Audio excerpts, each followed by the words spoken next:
તો વિદ્યાર્થી મિત્રો, ગુડ મોર્નિંગ. તો આપણે આજે જીવ વિજ્ઞાનની અંદર પહેલું પ્રકરણ જે જોતા હતા અને એમાં આપણે બે ગુણધર્મો જોયા. હવે એ સિવાય બીજું એક પ્રકરણ છે, 8મું પ્રકરણ. અને 8મા પ્રકરણની અંદર કોષ રચનાનો અભ્યાસ કરવાનો છે. આપણે આમાં રચનાત્મક અને ક્રિયાત્મક એકમ કોષ સ્ટ્રક્ચર. આપણે કોષ કોને કહેવાય, કોષની થોડી આપણે શરૂઆતમાં માહિતી આપી હતી. રચનાત્મક અને ક્રિયાત્મક એકમ કોષ કહેવાય. એ કોષમાં આપણે કહીએ વનસ્પતિ કોષ અને પ્રાણી કોષ. હવે આપણે એ કોષ કેવો હોય, એ સજીવનો એકમ, જીવનનો એકમ થયો. અને જીવંત કોષ ક્યારે કહીશું આપણે, નિર્જીવ હોય, એ કોઈ ક્રિયા ના કરી શકે. અને સજીવ કોને કીધા હતા આપણે, કે જે કોષ દ્વારા અથવા એ સજીવ દ્વારા બધા કાર્યો થાય તો આપણે કહીશું કે આ જીવંત કોષ ધરાવે. એટલે જીવંત કોષ એમાં આધારભૂત એકમ કીધું આપણે, કે જે કોષની હાજરી ધરાવે. કેમ સજીવ છે, તો એનો રચનાત્મક અને ક્રિયાત્મક એવો કોષ જે છે એ કોષ એક આધારભૂત છે. કોષની રચના એકમ ધરાવે છે અને આ એકમ ધરાવે છે, કોષની હાજરી છે અને એમાં બધી ક્રિયાઓ થાય છે. કઈ ક્રિયાઓ, તો વૃદ્ધિ, ચયાપચય, જે કંઈ સજીવને લગતી જે કંઈ ક્રિયાઓ છે પોતાની રીતે કર્યા કરે, સ્વયંજનન, તો આ બધી ક્રિયાઓ કરે છે. એટલા માટે જીવંત કોષ કહીશું. જીવંત એ બધા સજીવોનો એકમ તમે જુઓ તો બધા સજીવો એ શેના બનેલા છે, કોષના બનેલા છે.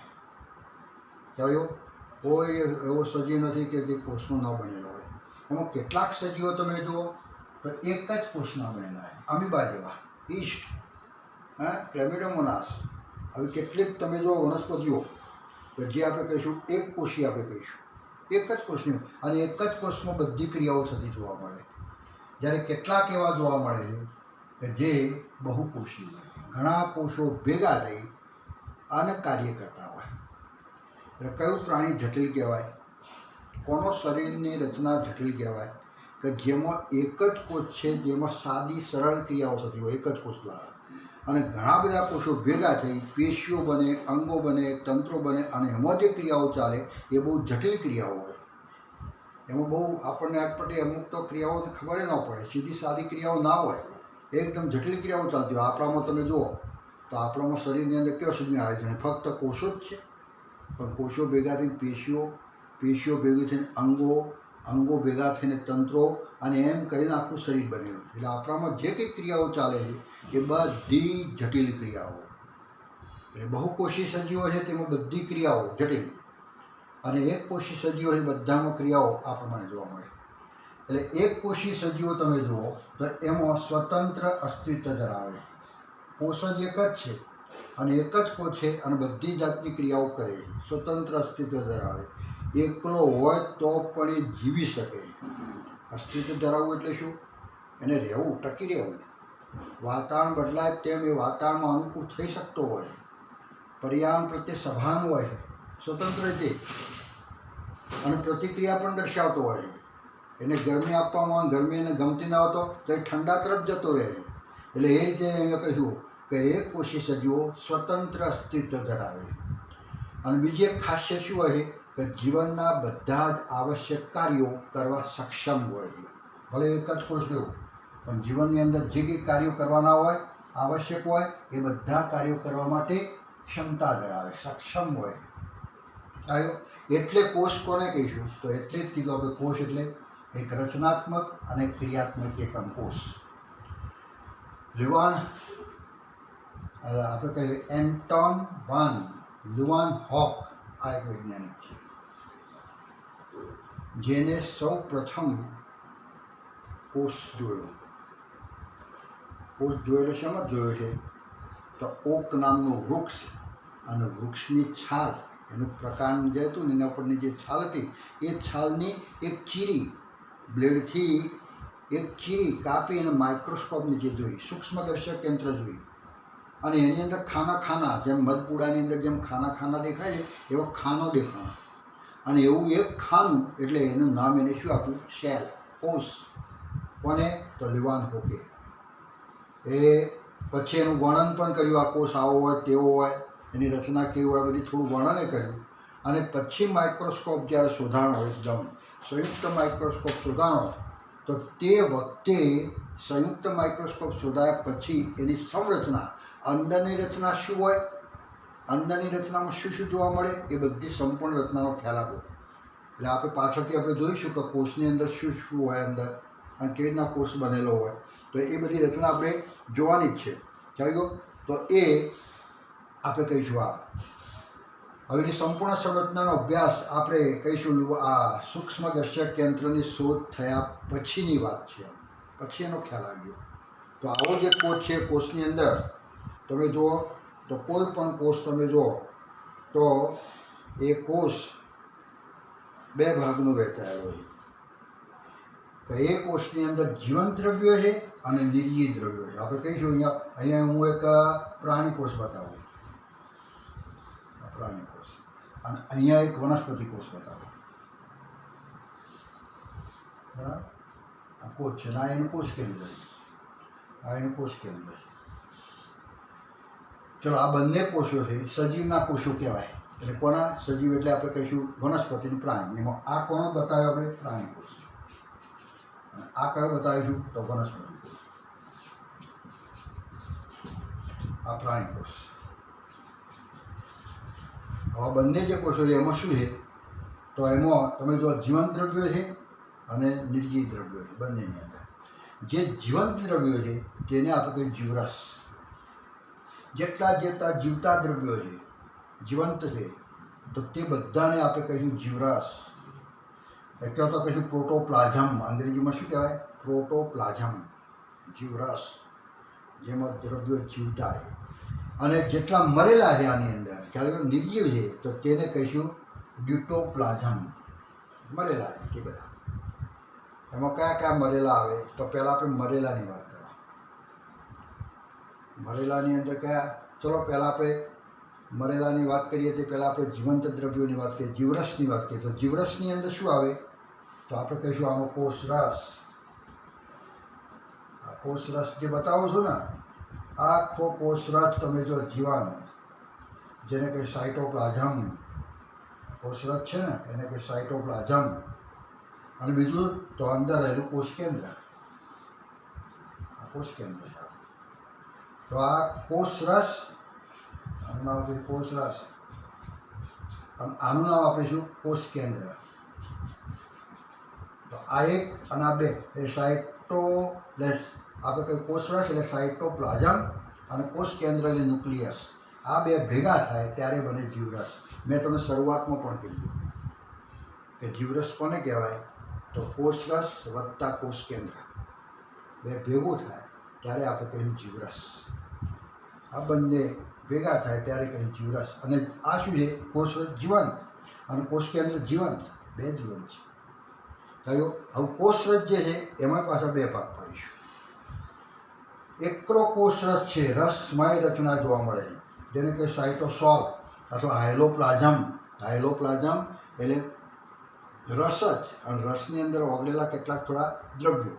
એ બધા જે દ્રવ્યો છે તેને કહીશું આપણે કહીશું કોષરસ, આધારક. અને આ આધારક જે છે એની અંદર કોષીય અંગિકાઓ ભળેલી છે. કઈ કઈ અંગિકાઓ? તો પ્રાણી કોષ છે એટલે આપણે કહ્યું કણાભસૂત્ર, ગોલ્ગીકાય, આ પ્રમાણે ગોલ્ગીકાય, પછી આંતરકોષ રસજાળ, આ પ્રમાણે આંતરકોષ રસજાળ આવે. કયો? પછી રિબોઝોમ આવે, લાઇસોઝોમ આવે, પછી અહીંયા કહીએ નાના નાના અહીંયા કહીશું રસદાની આવે. પ્રાણીકોષ છે ને એટલે પ્રાણીકોષ એટલે લાઇસોઝોમ આવે. પછી આ કોષરસ પટલ, આપણે એક અંગિકા કહેવાય. તો આવી કેટલી અંગિકાઓ છે કે જે અંગિકાઓને કહીશું કોષીય અંગિકાઓ. કોષમાં રહેલી અંગ નહીં, કોષમાં રહેલી અંગિકા. એ અંગિકા પણ જીવંત છે. થયું? અને એકલી અંગિકાઓ કેવું હોય તો એને કહીશું ટ્રોપોપ્લાઝમ. એને કહીશું ટ્રોફોપ્લાઝમ. એટલે આ બધા શબ્દો ધ્યાન રાખજો. ટ્રોફો પ્લાઝમ એટલે શું? તો કોષ રસમાં જીવન દ્રવ્ય આપણે કહીએ કોષ રસ, અને કોષ રસમાં રહેલી કોષીય અંગિકાઓ એને આપણે કહીશું ટ્રોફોપ્લાઝમ. અને એકલો કોષરસ ગણો, અંગિકાઓને આધાર આપે છે તેવો જે કોષરસ જે એકલો કહીશું આધાર આપે છે તે કોષરસ, તો એને કહીશું આપણે કોષરસ આધાર કહીશું. આ કોષ આપણે કહીશું રસ, કોષરસ પટલ છે આખું, પટલ જેવી રીતના. એટલે કોષરસનું સીમાંત, આ કોષરસ જે કહે એનો અંત, એનું સીમાંત, અથવા કહીશું સૌથી બહારની રચના, સૌથી બહારની પડ, કોષરસ પટલની બહારનું સૌથી બહારની કિનારો, મર્યાદા થયો, તો એને કહીશું કોષરસ. તો આટલો ભાગ છે જીવન. આટલા જે દ્રવ્યો છે કોષ, તમને એમ કહેવાનું કોષમાં રહેલું કોષ કેન્દ્ર કેવું, નિર્જીવ કે સજીવ? આ નીટમાં આવા પ્રશ્નો આવે.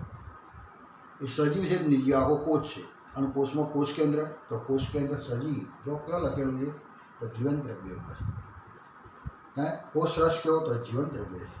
કોષીય અંગિકાઓ કેવી? તો જીવન દ્રવ્ય છે. કારણ કે એમાં કંઈક ને કંઈક કામ થાય છે, એમાં સતત ક્રિયાઓ, જુદી જુદી ક્રિયાઓ ઘણી બધી થયા કરે છે, એટલા માટે છે. પછી આપણે કહીશું કોષરસ પણ તમે. હવે આપણે જોઈશું નિર્જીવ દ્રવ્ય. હવે નિર્જીવ દ્રવ્યો કયા? તો નિર્જીવ દ્રવ્યોની અંદર તમે જુઓ, જેને આપણે કહીશું ડ્યુટોપ્લાઝમ. હવે ડ્યુટોપ્લાઝમની અંદર કોણ? તો કોષ દિવાલ. હવે કોષ દિવાલ એ પ્રાણી કોષમાં ના આવે. પ્રાણી કોષમાં તો કોષરસ પટલ, પછી એના બહારની બાજુ પર કોઈ દિવાલ નહીં. જ્યારે વનસ્પતિ કોષ છે તો તેની કોષરસ પટલા, અને એની બહારની બાજુ પર આવી દિવાલ હોય. આવી દિવાલ કોને મળે? આવી દિવાલ છે જાડી, એ સેલ્યુલોઝની જુદા જુદા પદાર્થોની બને. આ વનસ્પતિ કોષ ઉપર જ જોવા મળે. ચલો બીજું, વનસ્પતિ કોષની અંદર તો કોઈ પણ કોષ એમાં ખોરાક સંગ્રહ કરતી, એટલે એમાં આપણે કોઈ રસધાની, વનસ્પતિ કોષની અંદર મોટી રસધાની હોય. આ મોટી રસધાની હોય આવી. આ કોષરસ છે બધું. અને કોષરસની અંદર જુદી જુદી અંગિકાઓ હશે. ચાલ્યો, જેમ અંગિકાઓ આમાં છે ને એના આમાં અંગિકાઓ છે. કણાભસૂત્ર, ગોલ્ગીકાય, હરિતકણ. આમાં હરિતકણ એક વધારાની અંગિકા કહેવાય, તો હરિતકણ ચાલ્યો. અને ગોલ્ગીકાય, પછી આપણે કહીએ આવું ગોલ્ગીકાય, અંતઃકશ, કોષરજ્જા, બધી અંગિકાઓ છે. પણ અહીંયા વધારાની કઈ? તો હરિતકણ. અહીંયા વધારાનું શું? તો કોષ દિવાલ. પછી વધારાનું શું? તો રસદાની. પ્રાણી કોષની અંદર રસદાની હોય ખરી, પણ નાની હોય. ત્યારે આની અંદર રસદાની જરા મોટી જોવા મળે. એટલે વનસ્પતિ કોષ અને પ્રાણી કોષ આ રીતે જરા જુદા પડી જાય. જે ધોરણ 10માં ક્યાં તો 9માં પણ તમે થોડો ઘણો આવો રચનાત્મક એકમની રચનાનો અભ્યાસ કર્યો છે થયો, તો એ બધું એની અંદર. પછી બીજું શું હોય? કોષરસની અંદર કેટલાક નિર્જીવ પદાર્થો તરીકે ખોરાકનો સંગ્રહ કરતા સંગ્રાહી કણો, કણિકાઓ. પછી એવા કયા? તો ખોરાકમાં સ્ટાર્ચનો સંગ્રહ કરતી કણિકાઓ, પ્રોટીનનો સંગ્રહ કરતી કણો, તેલના કણો. આ બધા કણો છે. ઇન્યુલિન, કયો? ઇન્યુલિન, ઇન્સ્યુલિન નહીં, ઇન્યુલિન એટલે એક પ્રકારનો પોલિસેકેરાઇડ પદાર્થ છે. તો એ બધા પદાર્થો એમાં હોય. ચલો, એ સિવાય કોષરસની અંદર કેટલાક ચયાપચય ક્રિયાને તે ઉત્પન્ન થયેલા કેટલાક ઉત્સર્ગ દ્રવ્યો પણ હશે. અને એ દ્રવ્યોની અંદર રેઝિન, ટેનિન અને આલ્કેલોઇડ થયો. તો આ બધા દ્રવ્યો પણ એની અંદર જોવા મળે. તો આ પ્રમાણે આખી વનસ્પતિ કોષ અને પ્રાણી કોષની રચનામાં જરા ફેરફાર જોવા. હજુ પણ એક એક અંગિકા, એક એક રચના આપણે ડિટેલમાં જ્યારે પ્રકરણ જોઈશું. આ તો ઉપર છેલ્લો અભ્યાસ છે. ફક્ત રચનાત્મક ક્રિયાત્મક એકમ અને એકમની અંદર કયું નિર્જીવ ને કેટલું જીવંત, કોણ સજીવ છે અને કોણ નિર્જીવ છે, એ બતાવવા માટે આપણે અહીંયા બાબતથી રજૂ કરી લઈએ. તો કોષરસનો ખ્યાલ આવી ગયો. તો કોષરસના બંધારણમાં શું હોય? આ જે કોષરસ છે ને, આપણે એકલો કોષરસ, તેના બંધારણની અંદર લગભગ મોટા ભાગે પાણીનું પ્રમાણ વધારે હોય. કેટલું હોય? તો આમાં પાણી, આના બંધારણની અંદર પાણી જોવા મળે. અને પાણી લગભગ 65% જેટલું. કેટલા ટકા? તો 65 થી 80% લખીએ. 65 થી 80% પાણી જોવા મળે. કોષ રસના બંધારણની અંદર પાણી અને એની અંદર તમે જો સામાન્ય 4 તત્વો જોવા મળે: કાર્બન, હાઇડ્રોજન, ઓક્સિજન, નાઇટ્રોજન. એમાં બીજું દ્રવ્ય કહે તો કાર્બન, હાઇડ્રોજન, ઓક્સિજન અને નાઇટ્રોજન. આ મુખ્ય 4 દ્રવ્યો જોવા મળે, વધુ પ્રમાણમાં જોવા મળે. એટલે એના બધા આટલા 4 દ્રવ્યોના સંયોજનથી બધા કાર્બનિક અકાર્બનિક જે કંઈ સંયોજનો બનવા એ બધા સંયોજન બનેલા હોય. પણ થોડા પ્રમાણમાં સલ્ફર પણ જોવા મળે છે, થોડા પ્રમાણમાં કેલ્શિયમ પણ જોવા મળે છે, થયો. અને થોડા પ્રમાણમાં ગંધક, સલ્ફર એટલે ગંધક પણ જોવા મળે. અને બીજો 30 તત્વો સંયોજનો એ પણ જુદા જુદા સ્વરૂપે જોવા મળે. ચલો એની અંદર કેટલીક વખત રેફાઇડ સ્ફટિક પણ જોવા મળે. આની અંદર રેફાઇડ સ્ફટિક પણ જોવા મળે. આમ લાંબા તોતણા જેવી રીતના રેફાઇડ સ્ફટિક એ શું છે તો કેલ્શિયમ ઓક્ઝેલેટ પદાર્થ છે ને, તો એના સોયા આકારના, સોય જેવા આકારના જે લાંબા તોતણા જેવું દેખાય છે એ સોય આકારના સ્ફટિક છે. કયો? અને એવો જો કોષ જો રેફાઇડ સ્ફટિક ધરાવતો જો કોષ હોય, આવા રેફાઇડ સ્ફટિક જો કોષો હોય ને, આ કોષની અંદર આવા સ્ફટિકો હોય તો તે કોષને આપણે શું કહીશું તો ઇડિયોબ્લાસ્ટ કહેવાય. અને શું કહીશું તો એ આપણે કહીશું એ કોષને આપણે કહીશું ઇડિયોબ્લાસ્ટ.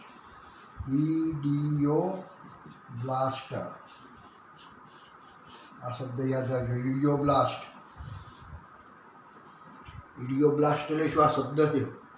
હવે આ તો શું ભણાવવામાં સમજાવવામાં તમે શબ્દ બોલી જઈએ, તમે હોભળી લો, પછી એ શબ્દ તમે વારંવાર યાદ ના કરો તો અને એકદમ પરીક્ષામાં આવીને ઊભો રહે તો ઇડિયોબ્લાસ્ટ નીચે પૈકી કઈ રચનાની ઇડિયોબ્લાસ્ટ કહે છે, અને એ વખતે તમને કશું યાદ ના હોય. એટલે જે કંઈ સમજૂતી ક્લાસમાં લઈશું આપણે તો એ વખતે શબ્દો જો હોય ચોપડીમાં હોય તો ચોપડીના નીચે અંડરલાઈન, ના હોય તો ચોપડીની બાજુની અંદર થોડી લખવા માટે જગ્યા આપેલી છે. તો આપણે અમુક શબ્દો ચોપડીમાં ના હોય તો એવા શબ્દો આપણે નોટ ડાઉન કરવાના થયું. અને એવા જ પ્રશ્નો નીટમાં આવે. નીટની અંદર આ ચોપડીનું તો ખરું જ, પણ થોડું ઉપરાંત છે, એટલે ઉપરાંત એટલે આવું બધું શબ્દ એવો આવે ઇડિયોબ્લાસ્ટ કોને કહેવાય તો આપણે લખવું પડે કે આ કોષની અંદર રહેલા એક સ્ફટિક હોય જે સોડિયમ પેલા કેલ્શિયમ ઓક્ઝેલેટના બનેલા છે. શેના બનેલા હોય? કેલ્શિયમ ઓક્ઝેલેટના એ સ્ફટિકો બનેલા છે. અને એવા સ્ફટિકો સોયાકાર છે, સોય જેવા છે. જો વનસ્પતિમાં હોય તો વનસ્પતિ આ જે કોષ છે સોયાકારના જો સ્ફટિકો ધરાવે સોયાકારના, તો એ પણ કોષ કયો કહેવાય તો એ કોષને પણ આપણે કહીશું ઇડિયોબ્લાસ્ટ.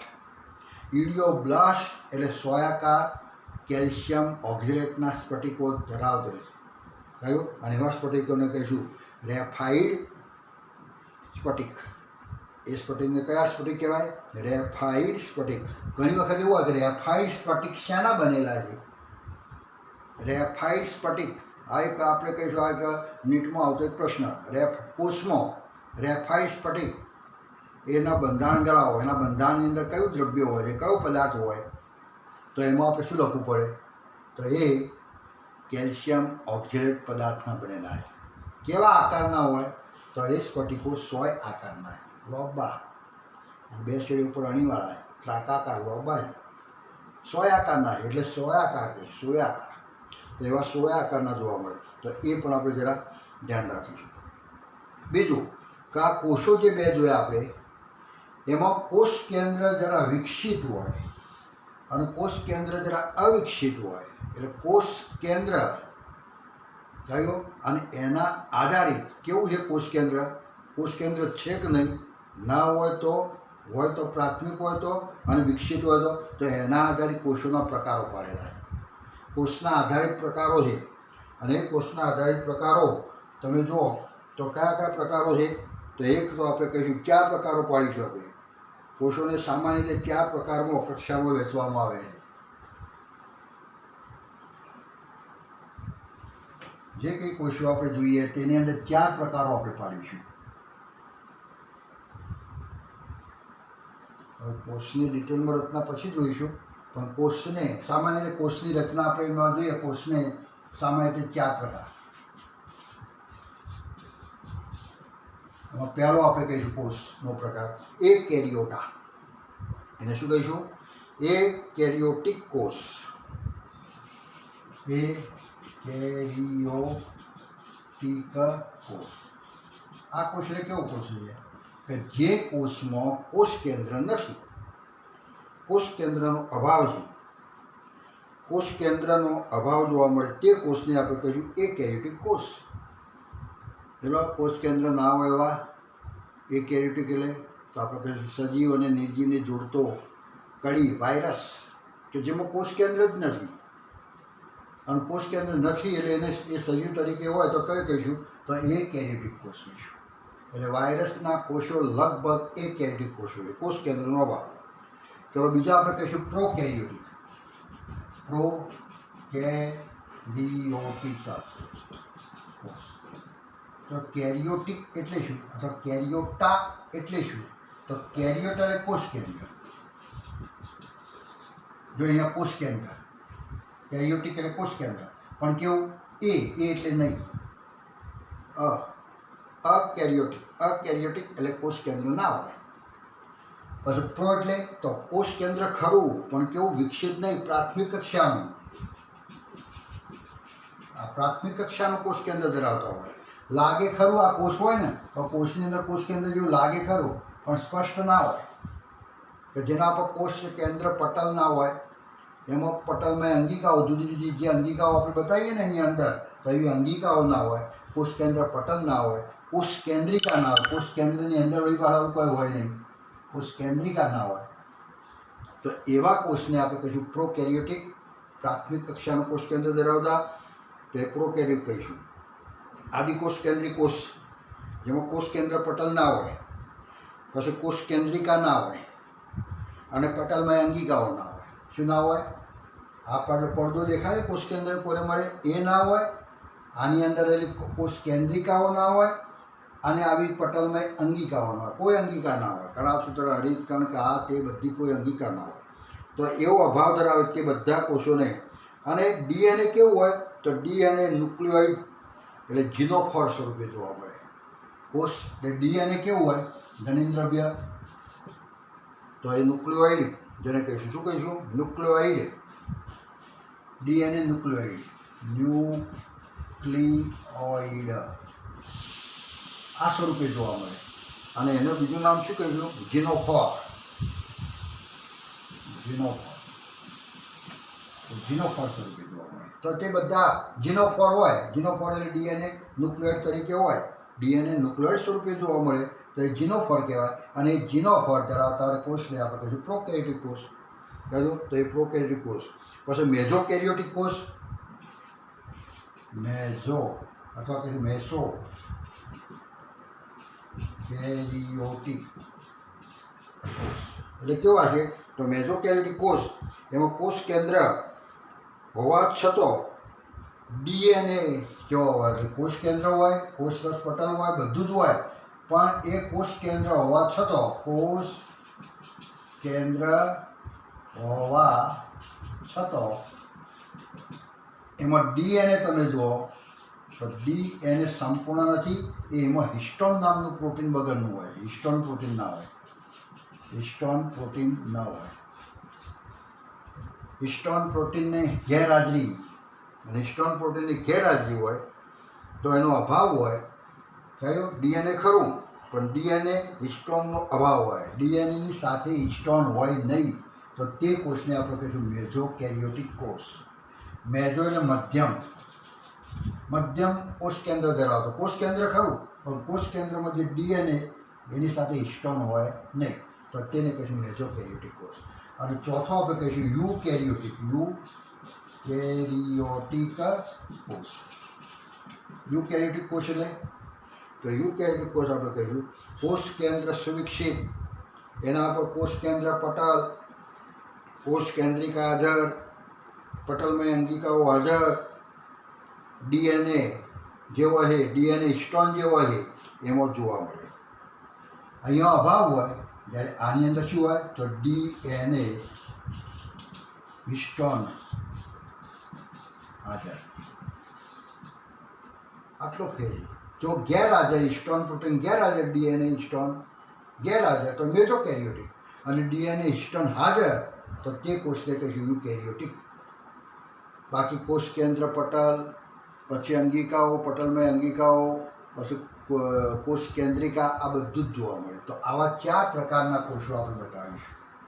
થયું કે 4 પ્રકારના કોષો, કોષ કેન્દ્ર કેવું હોય તો એના આધારિત આપણે 4 પ્રકારો આપણે આ પ્રમાણે બતાવીશું.